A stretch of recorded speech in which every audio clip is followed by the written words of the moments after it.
afternoon. This is our beloved Rottweiler. This is our beloved dog who died a few years ago from cancer. Towards the end of his life, in an effort to try to make him comfortable and support his transition out with some dignity, he was on a lot of medication. And I don't know if any of you have Rottweilers or you're familiar with Rottweilers, but they're incredibly strong, they're extremely stoic. So to help a Rottie with pain and with any of that, you're essentially giving them horse tranquilizers. It's a lot of medication. My daughters are young, but during this time, they were his primary hospice caretakers, so they were always in charge of his medication and making sure he had what he needed. And on one particular day, they were out of the house for like the whole day, so it was on me to give him this handful of pills, right? So I go to get his pills, and I had this thought in my head, man, I should take my pills. When's the last time I'm gonna take any of the stuff I need to take? So I grab my stuff, go get a glass of water, drink my pills, and then I turn and look on the counter in the kitchen, and there are all my pills. I don't know if this is anything like this has ever happened to you, related to this, where you have that moment come over you and you think, this is so not happening right now. Please tell me this is not happening right now. So there I was realizing I had just ingested all of my dog's anti-cancer meds, anti-pain meds, the horse tranquilizer level of stuff, right? So I called our vet, and who do you love more than a wonderful vet, right? But for some, who knows what was happening this day, the vet tech I got was unhelpful, not reassuring. So then I ended up calling poison control. I am raising 2 kids. I've never had to call poison control. I was the director of a school for a long time. I've never had to call poison control. So there I am, alone in my house, calling poison control on myself, right? So I call, a pharmacist answers. That was very helpful. And as soon as she picked up and identified herself, I said, I just did the stupidest thing ever. She asked what I did, I told her what I did, and this is what she said. This happens all the time. I think we can all agree this definitely does not happen all the time. Random 45-year-old women are not calling poison control because they took their Rottweiler's meds, right? But maybe you've had this experience in your life where you knew somebody was not telling you the whole truth, but you didn't care because it was so incredibly comforting. And I've been asked today to talk to you about vicarious trauma, to ask about how you sustain and work to dismantle systematic oppression in all its forms, including transphobia, how you work to sustain through the trauma, how you work to tend to vicarious trauma. And one of the most important things we know about our ability to sustain and keep on keeping on is that we must continue day after day to do what we can to interrupt our isolation.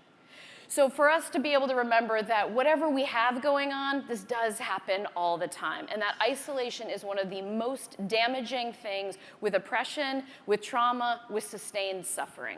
When we talk about vicarious trauma, when we talk about vicarious post-traumatic stress, what we're looking at is this idea of a cumulative toll. When you're out in the world, you're trying to help make the world a better place, you're trying to show up and repair the world, working against oppression, working to help heal people. What is that toll over time? When you're exposed to suffering, hardship, crisis, trauma of humans, other living beings, or ecologically what's happening on the planet, what's that toll? How does it affect you individually? How does it affect your families, your communities, our society, organizations, institutions, and systems? We know that this toll goes everywhere from acute to chronic. So Dr. Epstein reminds us trauma is not just the result of major disasters. It does not happen to only some people. An undercurrent of trauma runs through ordinary life, shot through as it is with the poignancy of impermanence. I like to say that if we're not suffering from post-traumatic stress disorder, we're suffering from pre-traumatic stress disorder. And some of you can relate to this, that it's not so much necessarily those acute crises, those, God forbid, the catastrophes, but it is the day in and day out. So staff meeting after staff meeting, home visit after home visit, clinic intake after clinic intake. Many of you are here because professional calls you here, but a lot of you are here personally. And so there's all of that intersection between the professional and the personal, right? So there's what you've got going on the streets, what you've got going on in the jobs, and then in your personal lives, many of us would say our personal lives are not filled with rainbows and puppy dogs all the time. We look at this in terms of what's happening in the climate. We look at a long continuum from what's happening with the climate crisis, right? This is the work of Vance Friedenberg and Chris Jordan. And then we look all the way to systematic oppression. You all are the experts on this. Each of you has a huge amount of expertise on this. There's no way we can do justice to systematic oppression for me in the time I have with you right now. But I just always want to say that when we are acknowledging vicarious trauma, when we're acknowledging how you're affected by what you're exposed to every day and then what to do about it to sustain, it has to be held in a larger context of systematic oppression. We must continue to understand supremacy, racism, sexism, homophobia, heterosexism, ageism, ableism, classism, xenophobia, transphobia. We have to understand that you cannot be out there dismantling oppression while replicating oppression in our workplaces and in our communities and in our movements. One of the things that's really helpful as we have this conversation is I just want to caution you that should you at all care about vicarious trauma right now or when you leave the room or for the future, one of the most seductive places we go with vicarious trauma is we start thinking about everyone we know who needs this conversation so much more than we need this conversation. And it's never in a generous gift-giving way, it's always kind of an indictment. So the way it happens is we're having this conversation, you know, some of you are like, all right, I'm picking up what she's putting down, this is fine. But for many of us, it doesn't take long before we start thinking, you know who should really be here is my immediate supervisor. I look around the room, she gonna be bothered to show up to this talk, you know. So you do that thing where you're like, I'm crazy, but I'm not the mayor of Crazy Town. And who we really need up in here is the mayor of Crazy. Another piece is we set the context for how we understand vicarious trauma is one of the things, and I think this is, many of you will be able to relate to this. One of the pieces we pay attention to when we look at how we're affected and how we can sustain for the long haul is we want to pay very close attention to what degree is the work you're doing right now connected to your identity. Now, some of you show up and you might be like, oh, I have no idea how I ended up here. I was pulling espresso, I had a dog walking business, I was waiting, one thing led to another. It's kooky, I'm here, right?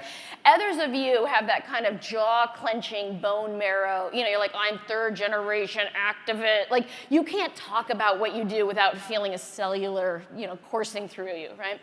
This isn't bad or good, it's not right or wrong, but part of the reason I bring it up is for you, but I also bring it up because of the morale that we see. And this is one of the places, whether I'm working, you know, at the Pentagon or I'm working with journalists, this is one of the pieces where morale can get very challenging. And as you all are saying with the whole family and the everything, you all being able to be there for each other, right, and not have any of this internalized oppression where we create unnecessary conflict with each other, this is really important to pay attention to, is this identity piece. Right? So some of you, you know, if you're doing the work and you're showing up, you're trying to do the best you can, but it's not who you are, you just want to have awareness of that. If you're somebody who's, you know, tattooing the logo of your organization on you, good thing to know. You just want to know that, right? I was in Vermont doing some work and a woman said, you know, you're joking about this whole tattoo thing, but just 3 weeks ago, I did get a tattoo from the CDC website on my inner bicep, right? And then she looked at me, she's like, it would have been great if you could have been here 3 weeks ago, right? And the other place that this can get into conflict sometimes is where you look at each other. Those of you in the 4th floor of your clinic look at you in the 3rd floor of your clinic. Those of you doing this work in Detroit look at those of you doing this work in LA. Those of you at this organization look at this, and you're like, oh, look at you over there, taking time to go pee during the day. Yeah, actually in Detroit, we care about people who are affected, so what we do is just go for mass dehydration, and we serve 12 more people a quarter just by not having to deal, right? One of the many joys for me of getting to spend any time with you is so much of the work I do is getting called into places after really, really, really sad things have happened. I'm not taking away anything any of you have going on. I do just want to acknowledge your all vision and the vision of the organizers, that they wanted to have a conversation about vicarious trauma, vicarious PTSD, independent of us being, you know, dealing with a massive catastrophe or a massive disaster. And I cannot urge you strongly enough, professionally and certainly in your personal lives, to be as proactive and preemptive as you can. This is the trauma exposure response. This includes a number of what you all are describing, and much of this you would be able to relate to. I want to talk for just a couple of minutes about the neurophysiology of this, because one of the concerns I have in every field I'm working in is how incredibly challenging it is to be able to stay well ourselves. So this is based on the work of Peter Levine, who wrote Waking the Tiger.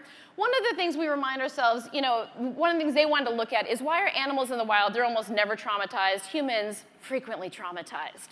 So they wanted to look at what's up with animals and humans. Out in the wild, as you know, if you spend time on the Serengeti or you see footage of this or you see something in a local park, when something presents as potentially threatening, it'll gather the attention of the animal. Huge amount of energy will flood into the nervous system of the animal, activating the fight, flight, freeze response.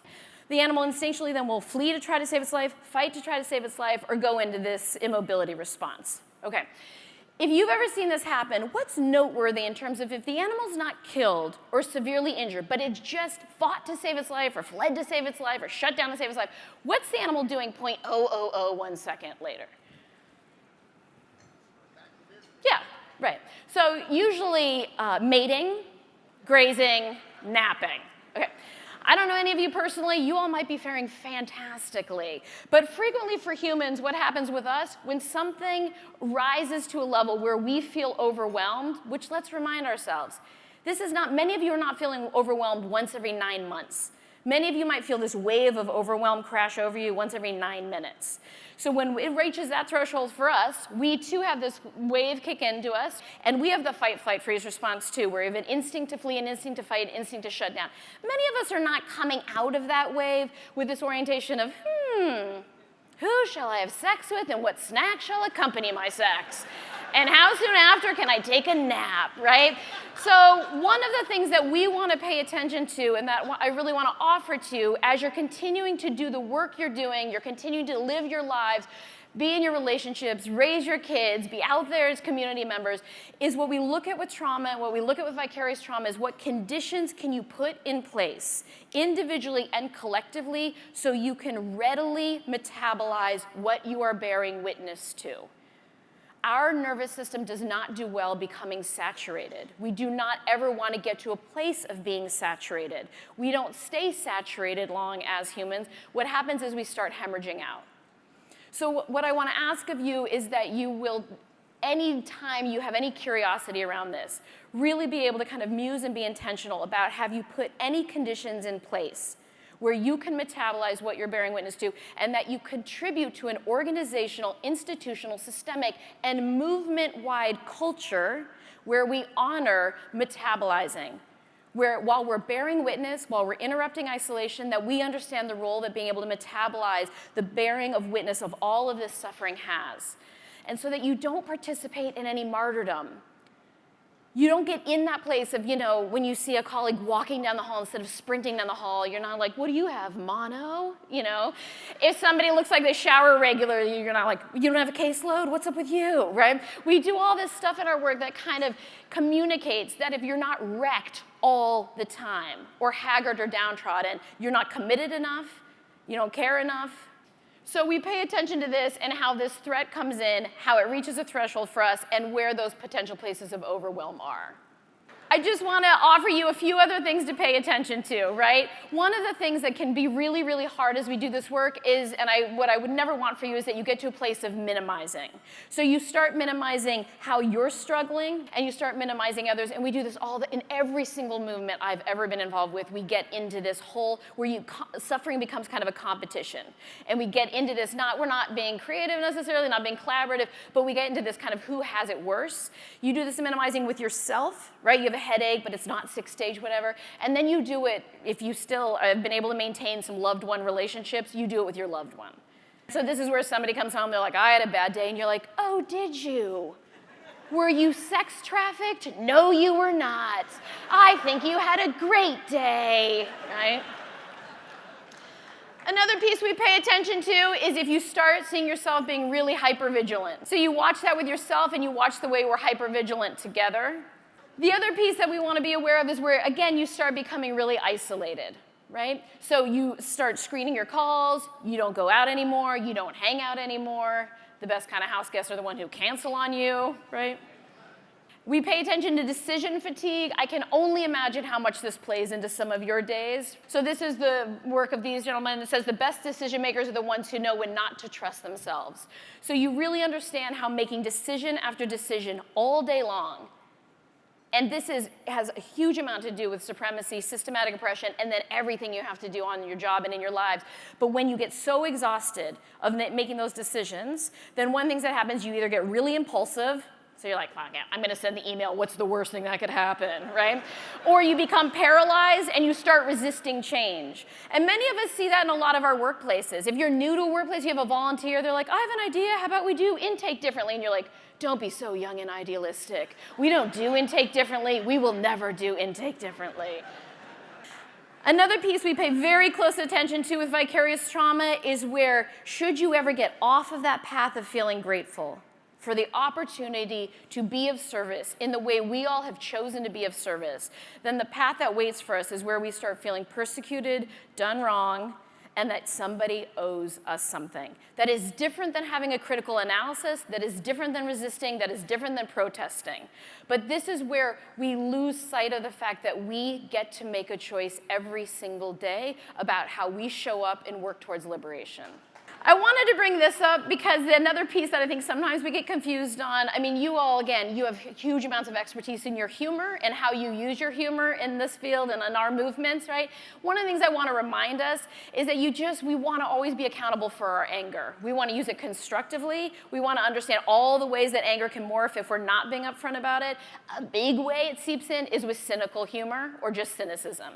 And so this isn't that you don't engage in cynical humor, but if the whole way your clinic, the whole way your organization, the whole way all you and your colleagues relate is through cynical humor, we want to remember that's not just pure comedy, right? That there's a whole undercurrent over that we want to pay close attention to, so it's not making us ill on any level. Again, part of what can happen here is we want to get really, really clear that we're not getting caught up in grandiosity. That we want to remember that we are making a choice, right? And that you want to have an abiding honor and respect for what you do and the way you do, but that we never want to back ourselves into that corner where we would say, if I wasn't here, none of this would get done. This is generally easier to see in other people than in ourselves. These are those colleagues you have where you're like, hey, Mark, how about it's time for you to retire? So when we look at what to do about all of this, right, one of the most important things we know is that we want to engage in whatever way we can in a regular practice. We're going to engage in a regular practice where we have a very, very long-standing intention of making sure we are metabolizing anything we're bearing witness to. We remember what Howard Thurman said when he said, don't ask yourself what the world needs, ask yourself what makes you come alive. And then go and do that, because what the world needs is people who have come alive. And so part of what we ask ourselves every day, right? And none of this has to take any time, you guys. This is when you're commuting into work. This is when you're sweeping your condo. This is when you're making your kids lunch. This is when you're waiting for the bus. You just take a moment and you ask yourself, with what's going on in the world, with what's going on where I work, with what's going on in my life, do I have what it takes today to bring my highest self to this? Can I engage in right speech, right conduct, right action? Do I have an A game left? And if on any given day you do, then I hope you will pause and in a self-respecting way, you will acknowledge what an incredible gift and blessing that is. And if at any point you do not, and you kind of notice over the arc of time, you do not anymore, then what I would remind you is, given the magnitude of pain and suffering coursing through our planet right now, there is no shortage of places where you can take your gorgeous selves and go be of service in the repair of this world. That is not connected to a movement. It is not connected to a job. It is not connected to a title.